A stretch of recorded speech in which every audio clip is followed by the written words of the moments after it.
trouxe isso daqui, irmãos. Depois, no final, eu quero pedir a ajuda da diaconia.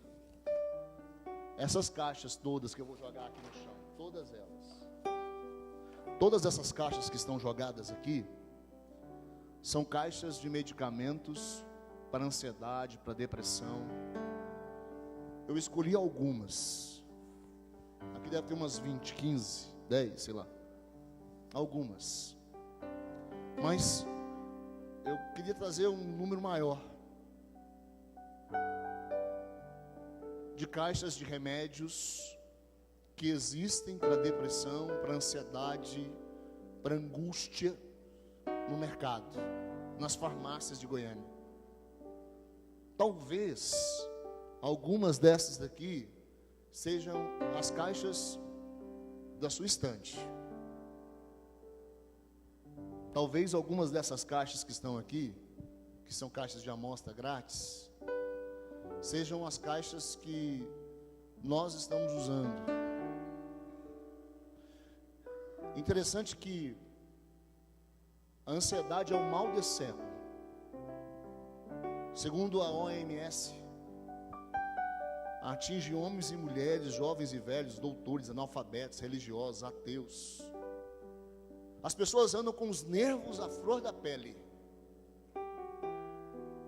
São como um vulcão. Estão prestes a entrar em erupção. Interessante que essas mesmas pessoas são como um barril de pólvora, prontas a explodir a qualquer momento. A pergunta talvez que eu preciso fazer para você nessa noite: você é uma pessoa ansiosa? A ansiedade tem tomado conta da sua vida nos últimos dias? Você é daquele tipo de gente que vive roendo as unhas? Eu não sei, talvez você tenha que olhar para elas agora. Talvez elas estejam já bem na carne viva. Eu conheço gente assim. Você é daquele tipo de gente que antecipa os problemas? Você está antecipando os problemas? Os problemas ainda estão longe de você e você já pensa que eles estão batendo a porta da sua casa. Você sofre com eles. Você sofre pensando no que você vai comer, no que você vai vestir, aonde você vai morar, aonde você vai trabalhar, aonde o seu filho vai estudar, como que vai ser a sua aposentadoria, ou se você vai ficar doente, ou se alguém da sua família vai morrer. Eu fiquei pensando nesse tema. O Brasil é o 5º país do mundo em casos de depressão. Tem sido um dos primeiros no nível de informações de pessoas que estão sendo encaminhadas ao suicídio. Vamos ver o que a palavra de Deus diz. Lucas capítulo 12. Quero ler esse texto. Lucas capítulo 12, versículo 22.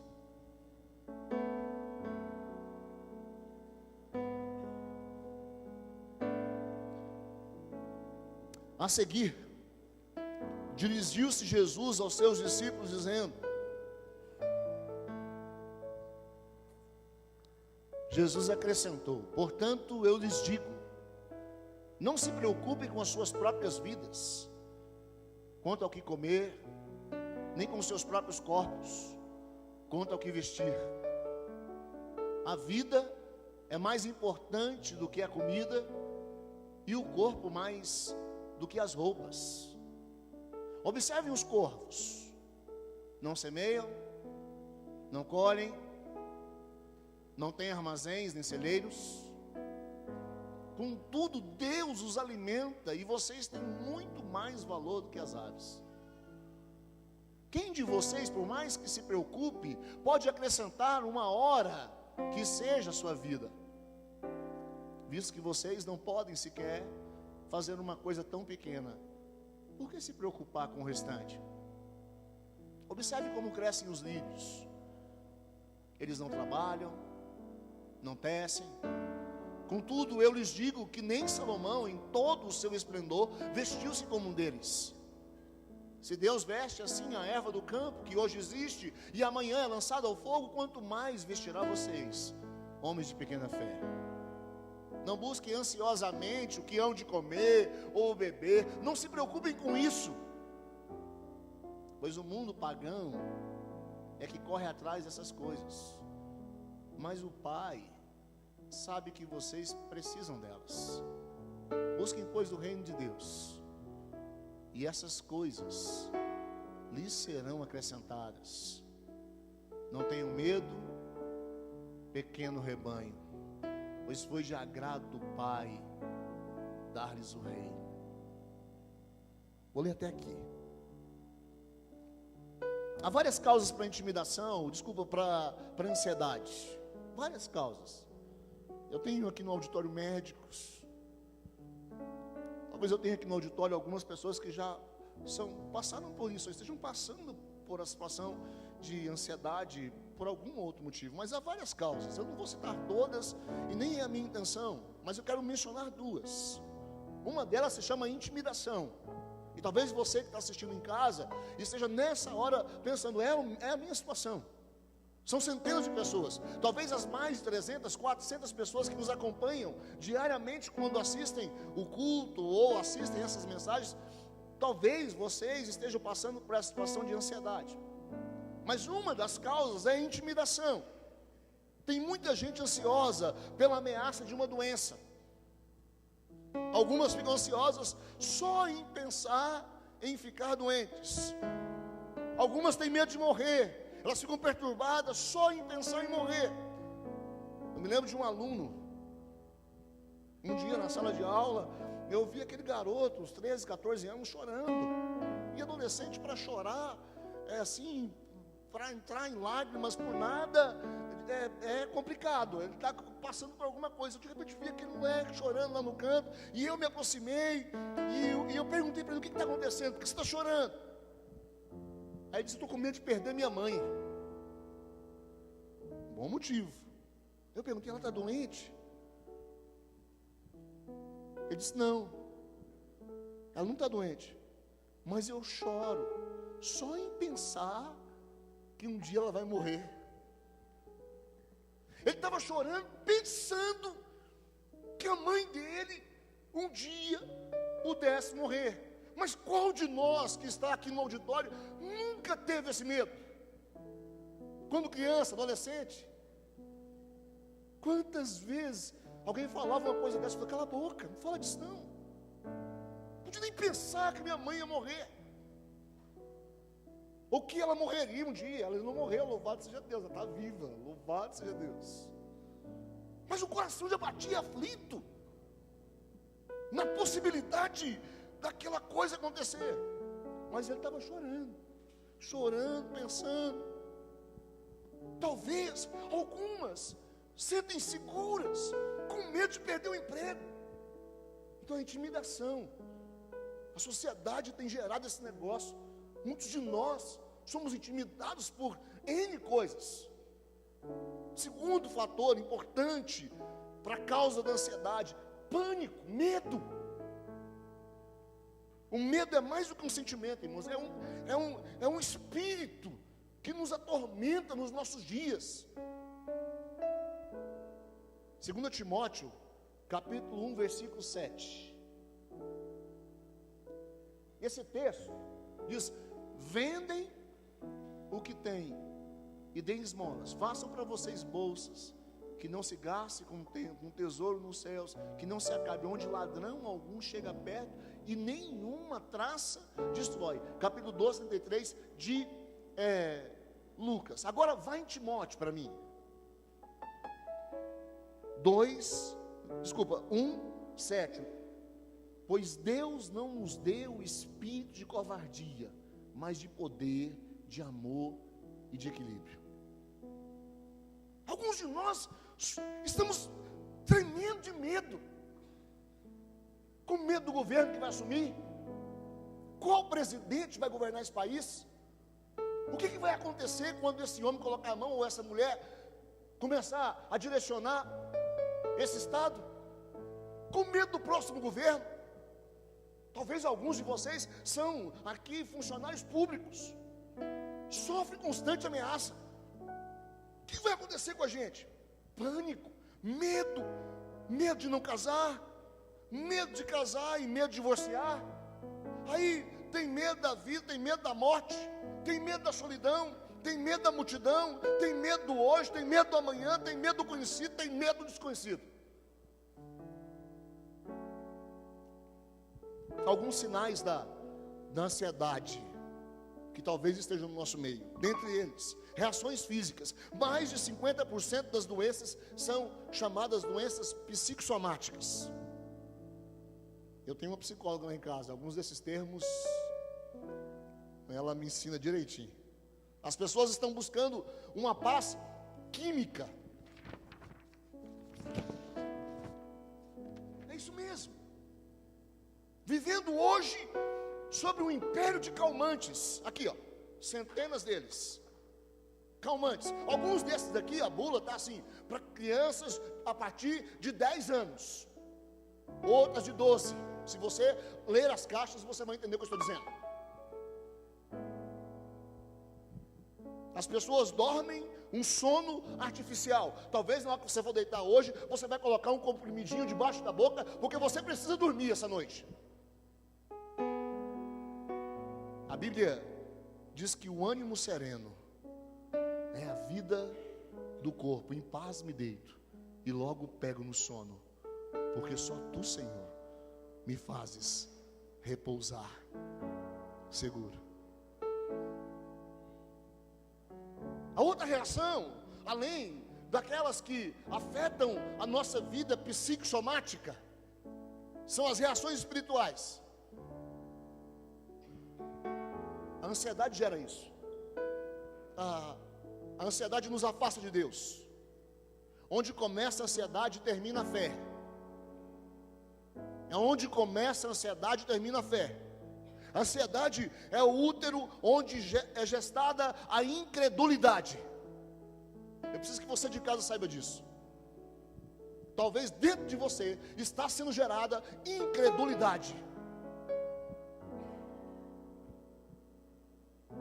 Agora, para eu falar desse tema, eu preciso que você pense comigo, o que não é ansiedade? Já que nós temos ideia de que muitos de nós talvez estamos ansiosos. Talvez você esteja ansioso para chegar em casa. Talvez você esteja preocupado porque você trancou o portão e você não sabe o que vai acontecer quando você chegar na sua casa. Tudo que você deixou lá está lá.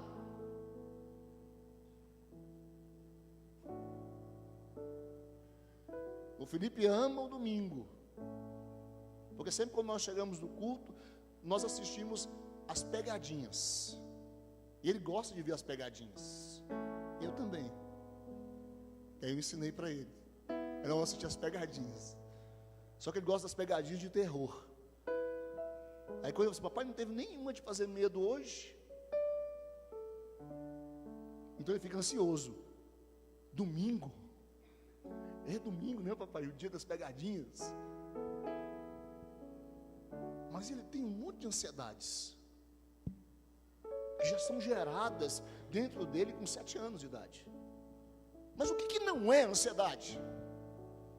E a primeira coisa delas é que a ansiedade não é ignorar as necessidades do corpo. Entenda isso no nome de Jesus.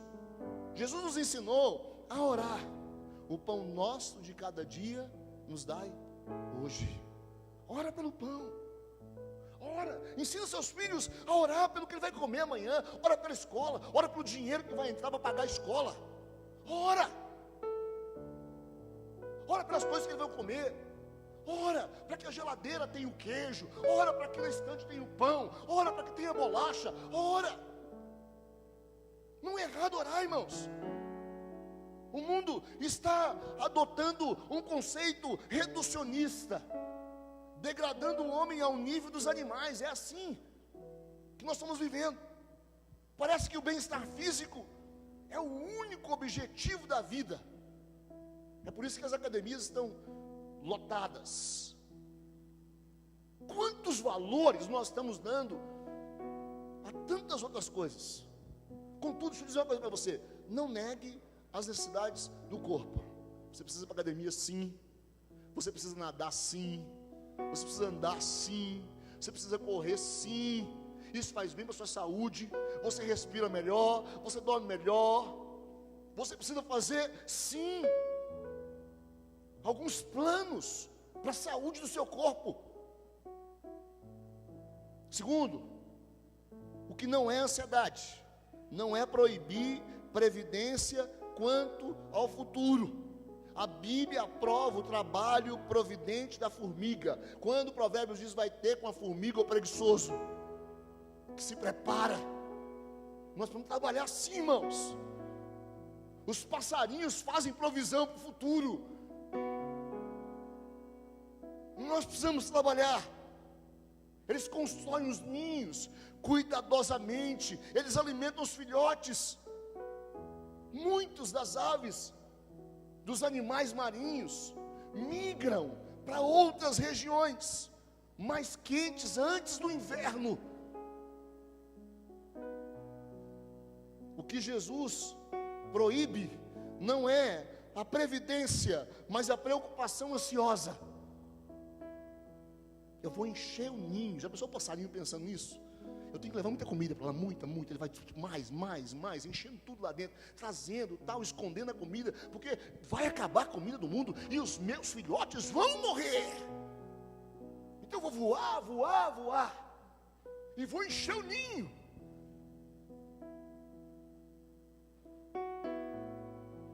Nós vivemos o Brasil um dia desses aí, falta de tantas coisas. As pessoas iam para as filas pensando que o botijão de gás ia acabar, não sei o quê, mas um monte de gente foi para a fila comprou um novo botijão de gás. Talvez você tenha 2 botijões de gás, porque você comprou no último, porque você estava morrendo de medo dos caminhoneiros continuar o negócio e você ficar sem gás.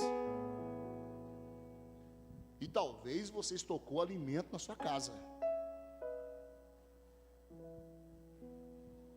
Mas pastor, não podia, não? Pensa. O apóstolo Pedro exorta: lançai sobre ele toda a vossa ansiedade, porque ele tem cuidado de você. Foi lido no início do culto, Filipenses capítulo 4, versículos 6 e 7. Não andeis ansiosos de coisa alguma, mas antes sejam conhecidos diante de Deus as vossas necessidades pelas vossas orações. Então a ansiedade não é proibir a previdência para o futuro. Terceiro, não é deixar de batalhar pela própria vida. Nós não podemos esperar o sustento de Deus assentados, de braços cruzados, dizendo preguiçosamente: meu Pai Celeste vai proverá aquilo que eu preciso. Nós temos que trabalhar, irmãos. Nós temos que trabalhar. Ansiedade não é pensar que as dificuldades não existem. Existe um evangelho falso sendo pregado por aí. E alguns de nós estamos à procura desse evangelho. Alguns estão dizendo: crente cristão não tem dificuldades. Mentira do inferno. Mentira do inferno. Dizendo que nós cristãos não passamos por lutas, que nós cristãos não enfrentamos câncer, que nós cristãos não temos perdas. Semana retrasada nós fomos lá em casa assustados, porque a nossa funcionária, nossa ajudante de uma vez por semana, diarista da nossa casa, uma mulher cristã, temente a Deus, 2 filhos, um de 16, um de 18 anos. Algumas vezes compartilhando com a Tatiana lá, ela disse: olha, o meu filho de 18 anos está dando muito trabalho para mim, o que eu faço? Pedindo conselhos, tal. Aí chega-nos a notícia. Antes disso ela compartilhava: o meu filho de 16 anos é uma bênção, acabou de encontrar um emprego, está bem empregado, louvado seja Deus, as coisas estão melhorando. Os 2 vão nadar. na represa. O de 16 anos mergulha e não dá conta de sair de lá. Morre afogado. O de 18, desesperado em casa, gritando. Isso já lá na madrugada de sexta para o sábado. E o irmão já estava lá embaixo daquela água. O que eu vou fazer agora? Eu tentei salvar meu irmão, mãe. Eu mergulhei, mas quase que eu afoguei também. Quase que a mãe perde os 2 filhos. No outro dia, os bombeiros encontram o corpo boiando. Perdeu o filho de 16 anos, uma mulher cristã. E agora o que dizer? O crente não tem luta, né? Não enfrenta perdas, não tem problemas, os filhos não vão mal na escola. Evangelho está sendo pregado aí, anunciado por aí.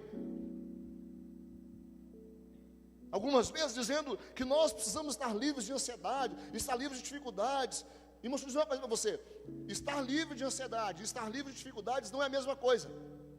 Porque embora Deus vista a erva do campo, Ele não impede que essa mesma erva seja cortada e queimada.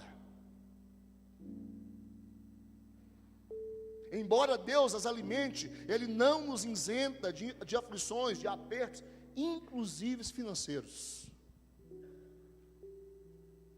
Então a ansiedade não é ignorar as necessidades do seu corpo, não é proibir a providência, não é deixar de batalhar pela própria vida, não é pensar que as dificuldades não existem. Elas existem sim, as lutas existem sim, os problemas existem sim. Mas o que é ansiedade? E eu preciso que você guarde isso no seu coração. Eu preciso que você entenda isso no nome de Jesus. A ansiedade é destruidora, porque nós começamos a ficar dependentes disso. Nós começamos a ter que tomar isso. Nós começamos a viver por causa disso.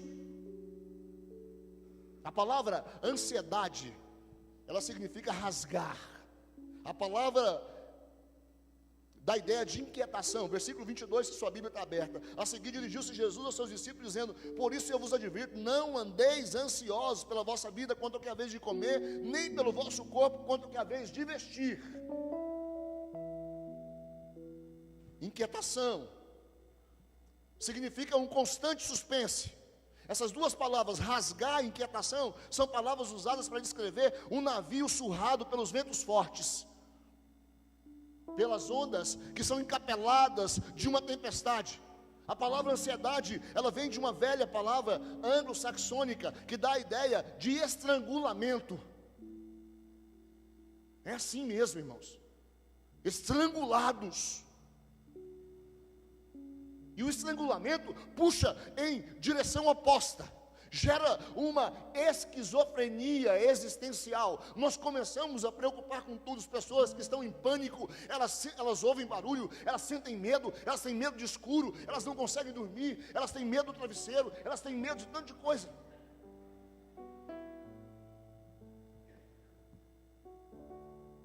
Corre teu bom, um homem estudioso sobre ansiedade, ele disse que a ansiedade não esvazia o amanhã do seu sofrimento, ela esvazia o hoje do seu poder. A ansiedade te esvazia agora, ela te deixa amedrontado. Ansiedade é ser crucificado entre 2 ladrões. O ladrão do remorso em relação ao passado, porque você fica começando a contar aquelas coisas, você fica se remoendo por causa daquilo que aconteceu lá atrás. E o outro ladrão é o ladrão da preocupação, porque você fica pensando no futuro. O que vai ser, o que vai acontecer? E o apóstolo Paulo venceu essas duas ações quando ele diz assim: esquecendo-me das coisas que para trás ficaram, não andeis ansiosos de coisa alguma. Você pode dizer assim: pastor, você nunca teve ansiedade? Você nunca andou ansioso? Irmãos, quantas vezes a ansiedade apertou meu coração. E quantas vezes a ansiedade tem me apertado, muitas vezes, que eu preciso olhar para o Senhor e dizer: Deus, eu preciso dormir, preciso colocar a cabeça no travesseiro, eu preciso dormir, preciso ter paz. Quantas vezes eu estou lutando? Deixa eu dizer uma coisa para você: nós estamos em completa luta, mas nós precisamos entender que nós não podemos deixar a ansiedade nos vencer. A ansiedade é enganosa, é isso mesmo, tem o poder de criar um problema que não existe. Muitas vezes nós sofremos por um problema, ou não sofremos por um problema real, mas sofremos por um problema fictício. Ele é gerado pela nossa própria mente perturbada. Aquilo não é real, aquilo é fictício, mas nós começamos a sofrer por aquilo. No meu tempo de seminário, como eu sofria com ansiedade. Era um terrorismo, Henrique. O professor dizia: Cláudio, é aquela prova, as 1000 páginas da história de Israel, e ele ia perguntar um negócio daquele livro. Irmãos do céu, que noite terrível. Aí chegava lá, não era nada daquilo. Algumas vezes o professor nem tinha aparecido lá, e eu não dormia a noite inteira. Isso já aconteceu com vocês? Não, né? Estou falando com os nossos seminaristas. A prova de hebraico, meu Deus, a prova de grego, Jesus do céu, tinha que decorar aquela página inteira, que eu precisava conversar com ele naquele ritmo. Eu não sei como é que você lidar com ansiedade, mas eu vou ser bem sincero: o meu estômago e o meu intestino se alinham, e o banheiro é o meu limite.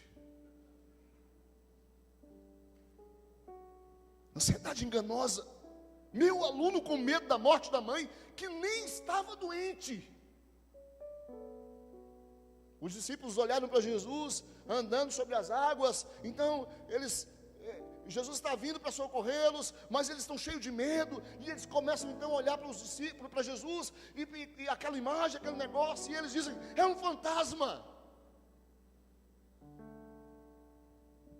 A ansiedade tem o poder de aumentar os problemas, diminuir a nossa capacidade de resolvê-los. Uma pessoa ansiosa olha para uma casa de cupim e ele pensa que ele está diante de uma montanha intransponível.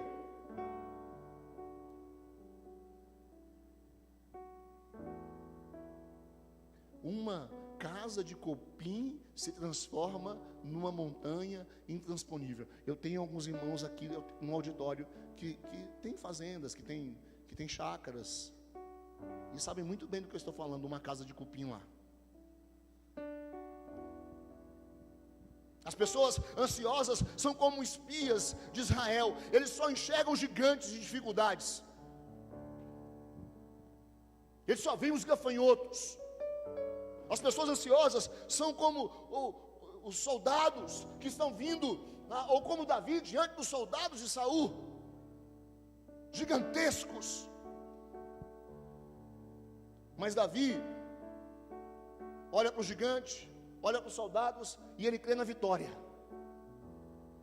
As pessoas ansiosas, não vai ter jeito, ele é muito forte, ele tem alguns metros de altura, ele tem uma lança na mão, ele tem lá uma armadura, não tem jeito de vencê-lo, é intransponível.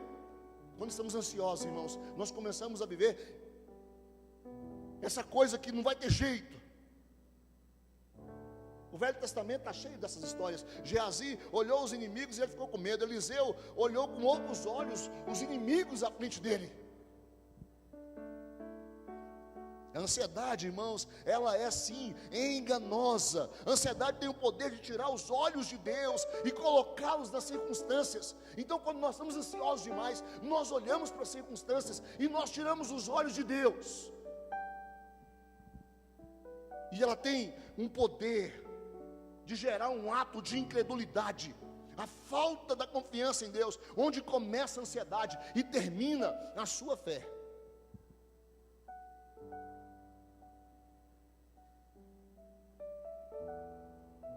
A ansiedade tem o poder de tirar dos nossos olhos da eternidade, tem o poder de colocar os nossos olhos apenas naquelas coisas que são, irmãos, temporais. Uma pessoa ansiosa restringe a vida apenas ao corpo e às necessidades físicas. E Jesus disse que, nos ensinando a respeito disso, essas pessoas fazem com que a previsão seja apenas para o corpo e não para a alma. Elas são loucas. John Rockefeller disse que o homem mais pobre é aquele que só tem dinheiro. O homem mais pobre é aquele que só tem dinheiro. E talvez você está vendo essa mensagem pelas linhas da internet. Talvez você esteja com sua conta bancária repleta, mas você está pobre. Você está angustiado. A ansiedade te inutiliza. O versículo 25 do texto diz assim: qual de vós, por ansiosos que esteja, pode acrescentar um côvado ao curso da sua vida? Qual de nós, irmãos, podemos prever o que vai nos acontecer amanhã? Você pode ter o melhor plano de saúde, mas qual de nós podemos prever o que vai nos acontecer amanhã? Interessante que côvado, aqui nesse texto, não se refere à estatura. Por exemplo, 45 centímetros de um côvado, não se refere, nesse texto não. Mas se refere a prolongar a vida, a dilatar a vida. A preocupação, segundo Jesus, ao invés de alongar a vida, pode muito bem encurtá-la. Deixa eu dizer uma coisa para você: a preocupação, ao invés de alongar a vida, pode encurtar a vida. 1929, o crash das bolsas de Nova York. Uma sexta-feira negra, trash, na expressão da palavra. Os papéis da bolsa perderam o seu valor da noite para o dia. Centenas de pessoas tiraram a vida do mundo inteiro. Algumas delas, os plantadores de café, que tinham grandes fortunas investidas na bolsa, se mataram. Anos depois, já estava tudo normalizado. Alguns olharam para os papéis e disseram: não tem mais jeito. A ansiedade nos mata pouco a pouco, rouba as nossas forças, mata os nossos sonhos, mina a nossa saúde, enfraquece a nossa fé, tira a nossa confiança em Deus, nos empurra para uma vida menos do que cristã. Os hospitais e as sepulturas estão cheias de pessoas ansiosas. Ansiedade mata.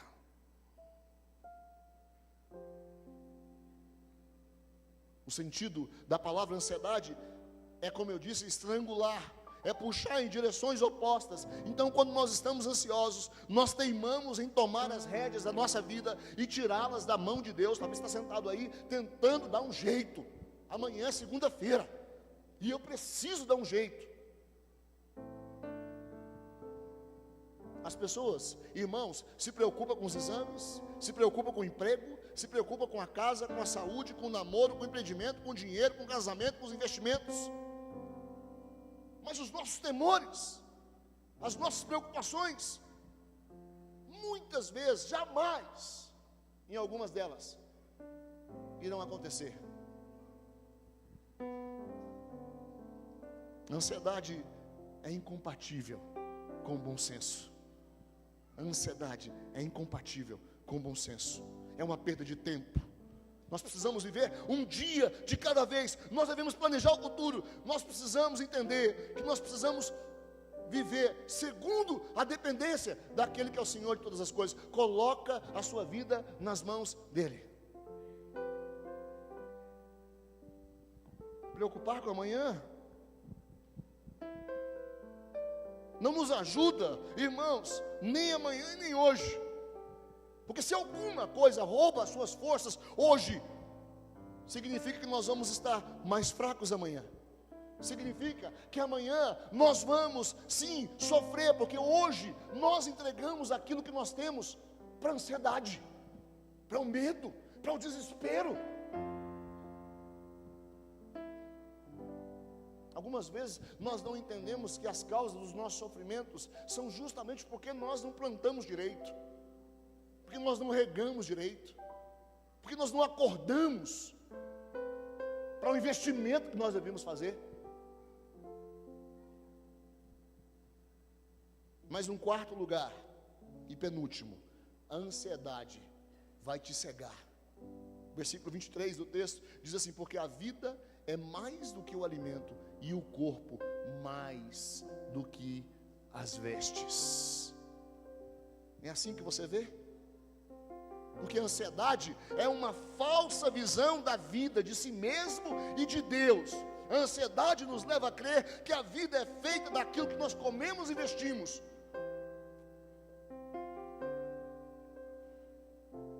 Alguns de nós estamos enfrentando lutas. Na casa da Thaís, que agora estava aqui em cima, trazendo uma palavra tão edificante para nós, o Diogo há mais de ano está sobre uma cama. Vivem dia por dia. Um garoto, praticamente, que entrou num hospital para fazer uma simples cirurgia de amígdalas.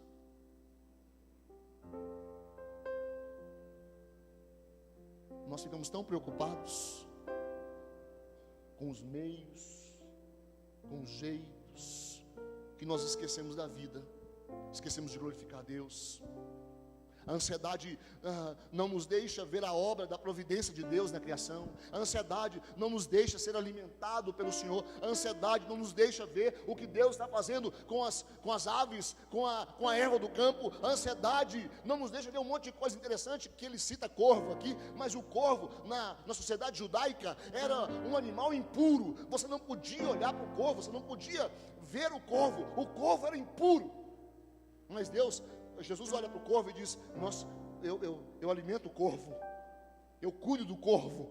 E se o próprio Jesus está cuidando de uma ave impura, dizendo do cuidado dele pelas aves do céu, quanto mais de nós, quanto mais da sua vida. Eu não vou me casar, depois 5 anos namorando, 6 anos, já está vivendo uma vida de casado, já está indo para a cama com a namorada, já está fazendo o que não deve fazer. Eu não vou me casar porque eu não tenho casa, que eu não tenho isso, e vai trazendo para a sua vida um monte de enganação, de mentiras, não toma atitude. Talvez seja a nossa situação, de alguns de nós que estamos aqui no auditório nessa noite. Talvez você que está sentado aí. A ansiedade não nos deixa ver que o Deus da providência vai cuidar de nós. Que digam os casados, qual foi o tempo que você mais economizou dinheiro? Solteiro ou casado? Qual foi o tempo que você mais conseguiu conquistar coisas? Solteiro ou casado? Não é, Valdir?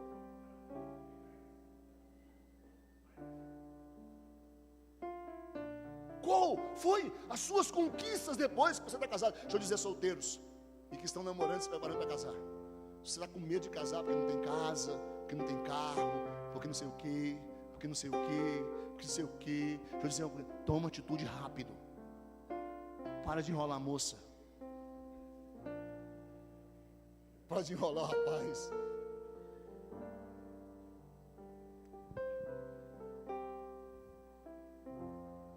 Foi a história lá da minha casa. Porque eu conheci a Tatiana na escola que eu trabalhava, da qual eu era coordenador. E eu vim de uma família muito humilde. Na nossa casa, E a primeira vez que eu fui levar a Tatiana na casa dela, assim, eu fui dar uma carona. Posso te dar uma carona? Aquelas caronas intencionais, Eduardo. Muito intencional. Posso te dar uma carona? Aí quando eu parei na porta da casa dela, e eu fui para casa, eu de ferrou. Olha a casa dela. E eu pensava na minha, né? Aquela comparação que você faz assim, né? Primeira vez que a Tatiana foi na minha casa, eu disse para minha mãe e para as minhas irmãs assim, lá em casa é assim, é muito diferente da casa dela. Na casa dela é muito silêncio, uma organização, tal. E na minha casa é o seguinte, os gritos, o alvoroço, e é todo mundo explodindo. E eu já saí lá de casa e disse para minha irmã assim, para minhas irmãs, disse: olha, eu vou trazer a Tatiana aqui em casa hoje, nós já estávamos namorando, eu vou trazer ela aqui hoje, mas pelo amor de Deus, vocês se comportem. Vocês não gritem. Ansiedade, irmãos, tomando conta de mim. Eu estava sofrendo. Porque eu falei assim, quando ela começar a conversar, e ela começar a ver todo mundo correndo, e os meus sobrinhos correndo na casa, e as minhas irmãs gritando, minha mãe fala muito alto, e minha mãe falando alto, e não sei o que, pronto, acabou o namoro. Sofrendo. E eu disse, eu vou chegar, e eu vou dar uma buzinada no portão, e vocês estão sabendo que eu cheguei. Foi exatamente isso, irmãos. Adiantou o quê? E quando eu pensei que não, a Tatiana já estava gritando junto com elas também, conversando, papapá, e vai e tal. Eu falei, oh Deus, porque eu estava sofrendo. Para que eu estava sofrendo? Aquilo foi o que faltava. A humildade da minha casa, no contraste, talvez com algum luxo que na casa dela havia, nos fez entender que nós precisávamos lutar a vida juntos.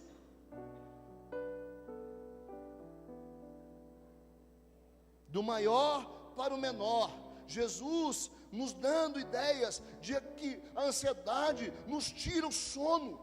Se Deus não nos deu um corpo, se Deus nos deu um corpo com vida, e se o nosso corpo é mais do que o alimento e as vestes, Ele nos dará aquilo que nós precisamos, irmãos. Deus é o responsável pela nossa vida e pelo nosso corpo, e Ele vai cuidar de nós, naquilo que nós precisamos.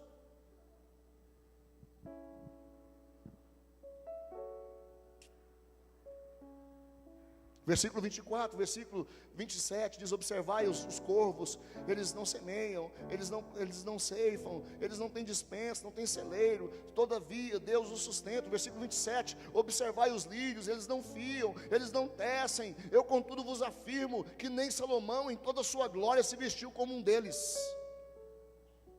Você consegue imaginar isso? A ação de Deus do menor para o maior. Martinho Lutero disse certa vez que Jesus está fazendo das aves nossos professores e mestres. O mais frágil pardal se transforma em teólogo, pregador para o mais sábio dos homens, dizendo: eu prefiro estar na cozinha do Senhor. Como é que está o seu dia? Como é que foi o seu domingo? Como é que foi o papo com os filhos? Como é que está o relacionamento com a esposa? Como é que está a preocupação com amanhã? O que vai acontecer nessa semana? A ansiedade nos tornará incrédulos. O versículo 30 nos diz assim: porque os gentios de todo o mundo é que procuram essas coisas, mas o vosso Pai sabe que vocês necessitais delas. Buscai, pois, em primeiro lugar o reino de Deus e a sua justiça, e todas as coisas vos serão acrescentadas. Aleluia! A ansiedade nos torna menos do que cristãos. A ansiedade nos destrói, ela é incompatível com a fé cristã, ela se assemelha aos pagãos. A ansiedade não é cristã, ela é gerada no ventre da incredulidade. A ansiedade é pecado.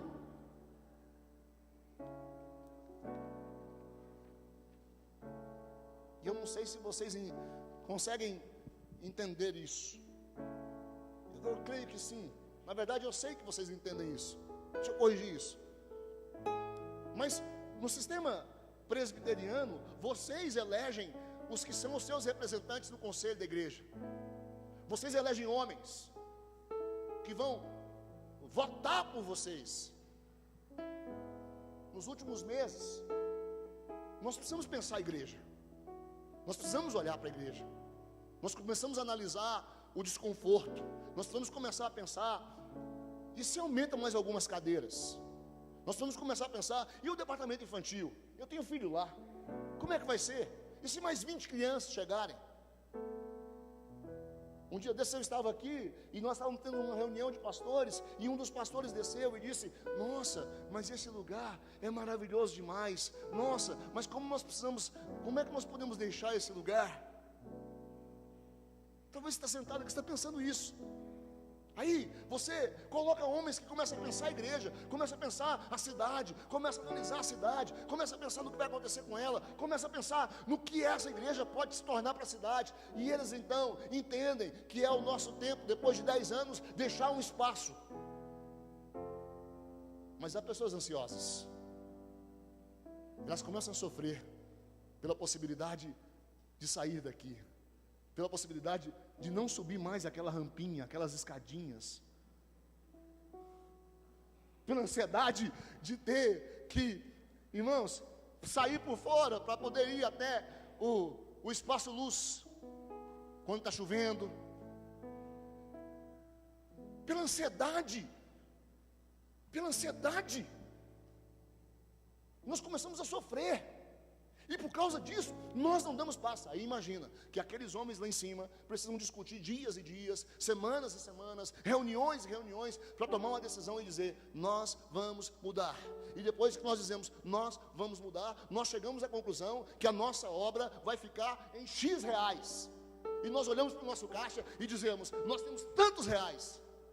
E nós começamos a ver o que nós vamos fazer com tantos reais. Nós precisamos de tantos reais. Aí nós começamos a dizer: mas Deus vai nos dar os reais que nós precisamos. E eu não sei quanto a você, mas nós, conselho da igreja, pastores, já sabemos que Deus providenciou o que nós precisamos. O nosso caixa ainda precisa, mas Deus já providenciou o que nós precisamos. Aqueles que começaram com 1/3 do valor, já tem quase a metade. Deus provê o que nós precisamos. A ansiedade tenta nos desencorajar. As pessoas colocam a sua confiança em muitas outras coisas, menos no Deus dos céus. Um crente ansioso é uma contradição. A ansiedade é o oposto da fé. É uma incoerência pregar a fé e viver a ansiedade. Peter Marshall disse certa vez que as úlceras não deveriam se tornar um emblema da nossa fé, mas geralmente elas se tornam. A ansiedade nos leva a perder o testemunho cristão. Jesus está dizendo que a ansiedade é característica dos gentios e dos pagãos, daqueles que não conhecem a Deus, mas um filho de Deus tem convicção do amor de Deus e do cuidado de Deus. Romanos 8, 31 e 32. Leia Romanos 8. Prega Romanos 8 na porta do seu guarda-roupa. Ainda bem que vocês persistiram com a candeia. Ainda bem que vocês acreditaram. Porque hoje tem uma família aqui, sentada aqui, ouvindo a palavra de Deus. Eu quero terminar. Como vencer a ansiedade? Saiba que Deus está no controle de todas as nossas necessidades. Aumente a sua autoestima. Aumente a sua autoestima. Versículo 30, porque os gentios de todo mundo é que procuram essas coisas, mas o Pai Celeste sabe de tudo que você precisa. Aumenta a sua autoestima, vença a ansiedade, confie em Deus. A fé é um antídoto para a ansiedade. Deus nos conhece, Ele nos ama, Ele é o nosso Pai, Ele sabe do que nós temos necessidade. E se nós pedimos pão, Ele vai nos dar pão. Porque quando o filho pede pão, o pai não dá uma pedra, Ele vai te dar pão. Quando um filho pede um peixe, o pai não lhe dá uma cobra, Deus vai te dar um peixe. E você vai comer o melhor dessa terra, ainda que os gigantes estejam lá. Nele vivemos, nele existimos. Ele é o Deus que nos criou, Ele é o Deus que nos mantém a vida, Ele nos protege, Ele nos livra, Ele nos guarda e Ele nos sustenta.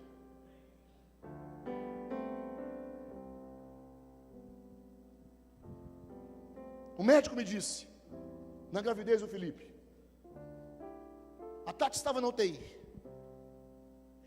e ele disse, esse mal vai provocar isso, e eu saí de lá com umas 10 coisas na cabeça. E ele disse, é 24 horas. Mas ele estava na posição dele, ele precisava me informar. E eu olhei no olho dele e disse, mas Deus já proveu o socorro. Felipe completa 7 anos, daqui mais alguns meses. O apóstolo nos ensinou a vencer a ansiedade, orando a Deus. Ansiedade é um pensamento errado, é um sentimento errado. Quando nós olhamos para a vida na perspectiva de Deus, a nossa mente é guardada pela paz de Deus. Muitos de nós estão precisando olhar na perspectiva de Deus. Isso não quer dizer que você, a partir de agora, vai viver sem se preparar, sem se cuidar, sem olhar para o futuro, sem se preparar para o futuro, sem trabalhar, vai cruzar os braços. Pensa na mensagem lá no início, porque eu disse o que a ansiedade te parece, o que ela é, o que ela não é. Saiba que o reino de Deus é nos dado por sua livre e espontânea vontade. Priorize as primeiras coisas. O versículo 32 diz assim: não temais o pequenino rebanho, porque o vosso Pai se agradou em vos dar o reino. Ele te deu o reino, Ele te trouxe para o reino, Ele está cuidando de você no reino. Nós devemos saber que Deus já nos deu as coisas mais importantes do que os bens materiais. Deus já nos deu tudo. Ele nos deu seu Filho, Ele nos deu a salvação, Ele nos deu aquilo que nós precisamos. Irmãos, o melhor de Deus não está por vir. O melhor de Deus já veio. Ele já nos deu o melhor. Ele já nos deu Jesus. Ele já nos deu aquilo que nós precisamos. Viva um dia de cada vez. Viva hoje. Viva a intensidade do hoje. Aproveite tudo que vocês têm. Aproveite os seus filhos. Ame-os. Abrace-os. Diga que você ama. Filhos, amem os seus pais. Abrace-os. Diga para eles que vocês o amam. Faça tudo isso hoje, agora. Isso é promessa de Deus. A ordem é buscar o governo de Deus, a vontade de Deus, o reinado de Deus em nossos corações em primeiro lugar. Por último, relaxe no poder de Deus. Descansa no poder de Deus. Alguns de nós só vamos descansar quando nós estivermos tomando um cafezinho lá na lanchonete do nosso novo espaço. Alguns de nós só vamos descansar quando nós entrarmos pelo corredor e olharmos aquele monumento que está sendo preparado para as nossas crianças. Alguns de nós só vamos conseguir colocar a mão no bolso quando nós entendermos o que nós vamos fazer. Lá em casa hoje nós estávamos sentados, fazendo as contas das nossas responsabilidades para os próximos meses, e com a ficha na mão, e discutindo quanto nós podemos cooperar nos próximos meses. Nós fizemos uma conta. Por enquanto, nos próximos 10 meses, nós vamos fazer assim. Se no meio do caminho o Senhor nos der mais, nós investimos mais, porque esse é o espaço que nós queremos para os nossos filhos. Sem precisar endividar, sem precisar morrer, sem precisar sair gritando, desesperado, sem precisar ter o que nós não podemos ter, sem precisar comprar o que nós não podemos pagar. É hora de mudar o rumo dos investimentos, relaxar no poder de Deus. O nosso problema, irmãos, não é a busca do prazer, mas é o contentamento com um prazer muito pequeno. Deus deve ser o nosso maior prazer, o nosso contentamento é Ele. Há uma canção que diz que nós não vamos olhar para as circunstâncias. Nós não vamos olhar para as circunstâncias. A paz que nós sentimos na nossa alma não é a circunstância. Não é porque hoje você está aí sentado sem dores. Não é porque você está aqui, louvado seja Deus, sem nenhum tumor. Não é porque você está sentado aqui e seus filhos estão ali trabalhando, sentados ouvindo a palavra. Não é porque a sua filha, o seu filho já está cursando a universidade. Eu conversava com uma menina, e assim eu vou terminar minha mensagem nessa noite. Nós vamos cantar uma canção. Nós temos uma menina na África do Sul. É a Isabela. A Isabela é filha da Marta e do Albert, irmã da Mariana. Há um ano atrás nós estávamos sentados depois de um acampamento, e ela conversava comigo dizendo, em lágrimas, ela tinha ouvido um testemunho e ela estava em lágrimas, e ela dizia, eu tenho um chamado, e esse chamado está corroendo o meu coração, a minha alma, e como é que eu faço? Tal, e nós conversamos naquele dia, vamos orar pelo seu chamado. Ele disse, pastor, mas eu já orei tanto por esse chamado, e na igreja que eu estava antigamente, ela estava vindo de uma outra igreja, e os pastores olhavam para mim e diziam, não, esse chamado seu, isso não é verdade, não sei o que, papapá. E eu naquele dia sentado na frente dela, eu disse, olha, se Deus é o Deus desse seu chamado, se Ele está no seu coração, deixa eu dizer uma coisa para você, daqui a um ano, você estará na África do Sul. Nós conversamos sobre o chamado dela, já faz um ano, praticamente quase um ano, vai fazer em dezembro, em janeiro, que Isabela está na África do Sul. A vida na África do Sul não é muito fácil para Isabela. Eles não são uma família de muitas posses. Na verdade, lutam. É um milagre de cada vez. Como é que nós vamos fazer para pagar, pastor? E ela trabalhou alguns meses, pesadamente, para conseguir levantar um recurso e comprar passagem, e para pagar pelo menos 2 meses da vida na África do Sul, onde ela cursa inglês e ela oferece ajuda para alguns trabalhos que estão sendo feitos com gangues, com crianças em situação de risco naquela cidade. Nos últimos 12 meses, nos últimos 8 meses, Deus tem cuidado da Isabela poderosamente. Nessa semana passada nós estávamos sentados conversando, e sempre eu estou aconselhando e conversando com ela. Ela disse, pastor, nos últimos 2 meses nenhum dos meus mantenedores mandou recursos, nenhum deles.